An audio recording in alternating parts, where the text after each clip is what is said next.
Based on the anime of the same name, Sakigake Otokojuku is a 1v1 fighting game where you play as the sword-wielding sociopath Momotaro. The source material is not known in the same realms of your Yanma 1/2 or your Gundam, and never saw a release anywhere other than Japan. It's heavily based on Japanese history and culture, including straying into the dicey worlds of nationalism and passive racism, and would in no way successfully translate to an English-speaking audience. There's no way to instill humour into it as you'd find in your Dragon Ball Z or Pokemon, for example. I kind of understand the plethora of puzzle games on Game Boy so far. They're relatively easy to program and don't require massive graphical or gameplay stretches to figure out. Fighting games, however, surely require more finesse and nuance in the control scheme than could be offered by the 2-button format, especially if you don't use the 2 buttons properly.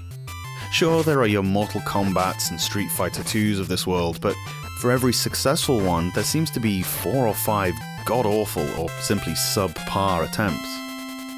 Let's be honest, it wasn't until the dawn of the 2 aforementioned fighting game royalty that there were really any fighting games worth playing, certainly not retrospectively through today's eyes. All that said, if you can believe it, the standard of this game is low even by 1990 standards. You have one attack used by pressing B and jump using A. That is the entirety of the control scheme. No way to block, no variation in the skills, or really anything at all. It was already an established motif that you press up to jump in these sorts of games, thus freeing up the other face button to, do stuff. The graphics are somehow less detailed than Fist of the North Star, which is some kind of accomplishment. It's a task to differentiate between the characters, and the background is the most sterile-looking mountain range of triangles that never changes.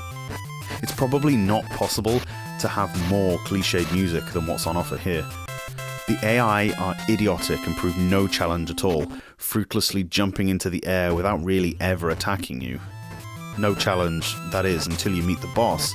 The cheapness of his movements, not even smooth by the way, he just seems to phase in and out of reality while also jumping off screen half the time. It's almost insulting, you'll never hit the guy. Let's have a little info session about the publishers of this car crash, shall we? This may be the first you've heard of Yutaka, but you know their work. Remember Master Karateka? That dumpster fire was published by an offshoot of Bandai called Bandai Shinsei. That little sub-company was essentially renamed Yutaka, strangely meaning a bountiful harvest, and served as a way for Bandai to release crappy toys and shovelware video games without having to sully their good name by putting their logo on them. This probably worked too, seeing as how there would continue to be much dross released on Game Boy and beyond, with Yutaka emblazoned on the front. You thought your dirty little secret was safe, didn't you, Bandai? But it's the 21st century now, and we've got Wikipedia.